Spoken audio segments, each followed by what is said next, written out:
Assessore Bruno Gallo del Comune di Porto Empedocle, oggi in occasione dei 100 anni della nascita di Camilleri, un'interessante iniziativa dedicata alle antiche tradizioni gastronomiche di Vicata. Si parlerà della cosiddetta americana.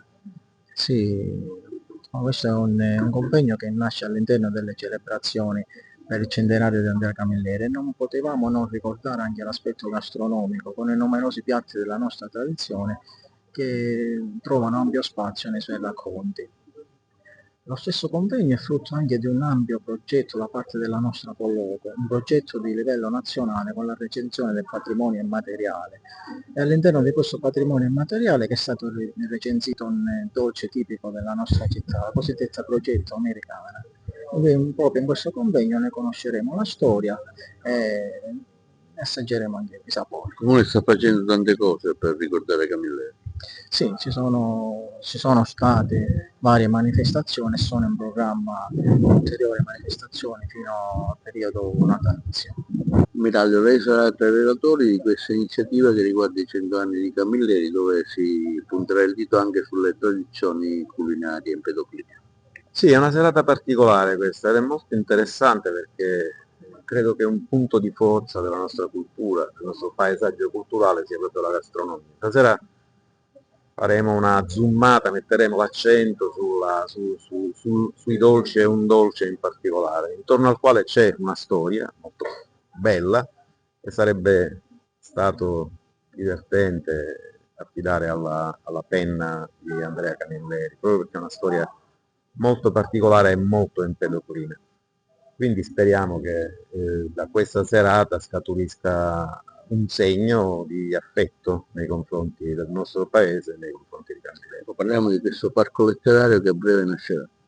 È una iniziativa alla quale tengo moltissimo, il parco è già nato, in realtà lo presenteremo a fine ottobre, lo faremo nel modo migliore che possiamo, con una rassegna di incontri e di libri, perché appunto Camilleri ci offre la possibilità di aprirci a un orizzonte molto ampio e noi vorremmo scrutarlo e risentirci empedoclini con lui. Da cosa nasce l'idea di un parco proprio dedicato a Camilleri? Il parco è un'impresa culturale che vuole mettere insieme le pagine di Camilleri e il suo territorio. È come se si andasse in giro rivedendo le storie di Camilleri, però vedendole nei luoghi veri di Camilleri. Dobbiamo dire veri perché sappiamo che le vicende sono state raccontate in altri luoghi, ma questi sono quelli in cui Camilleri ha raccolto la ispirazione, l'ha elaborata e l'ha portata in giro per il mondo. Ingegnere, oggi una serata qui alla Torre Carlo V dedicata ai 100 anni della nascita di Camilleri, dove lei porterà avanti una serie di iniziative, presenterà anche un reportage, ma si parlerà anche della parte culinaria con una ricetta che molti ricorderanno col nome di Americana. Sì, questa manifestazione è inserita nel quadro delle iniziative del centenario, però è una manifestazione organizzata fuori dall'assessorato regionale bene culturale perché è stata finanziata dall'assessorato agli enti locali e abbiamo pensato di trattare questo tema del patrimonio culturale immateriale della nostra Porto Empedocle inserendo questa storia della crocetta che oggi i giovani non la conoscono, ma qualcuno la conosce con il nome di Americana.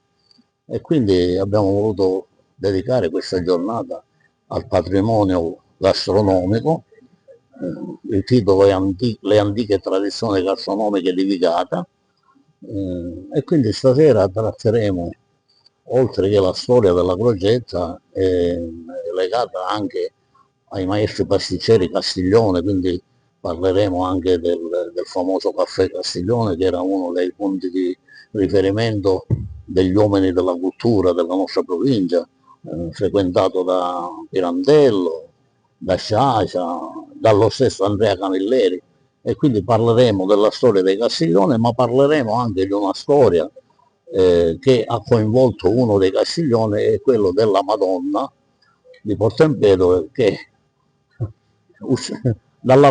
che praticamente per un miracolo cominciò a far sgorgare sangue dal cuore. Quindi una vicenda che coinvolse tutta la cittadinanza, ma ebbe un clamore mediatico a livello nazionale. Figuratevi che è venuta la RAI, e noi trasmetteremo alla fine della serata, proietteremo un filmato proprio della RAI.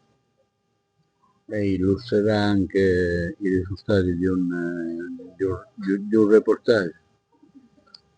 Sì, noi praticamente abbiamo fatto un'attività con i nostri volontari del Servizio Civile Nazionale, perché l'UNPLI è stata designata dal Ministero della Cultura ad effettuare, essendo riconosciute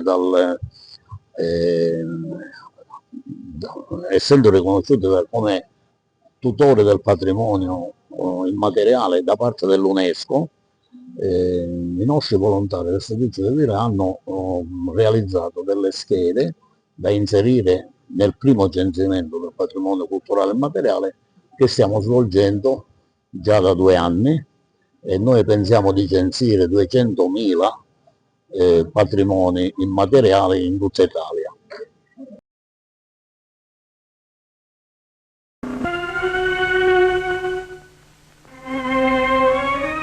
A Porto Empedocle, pellegrinaggio di fedeli alla casa di Titta Castiglioni, dove è avvenuto il prodigio. Dal cuore di una Madonnina di ceramica, copia di quella di Siracusa, sono sgorgate alcune stile di sangue.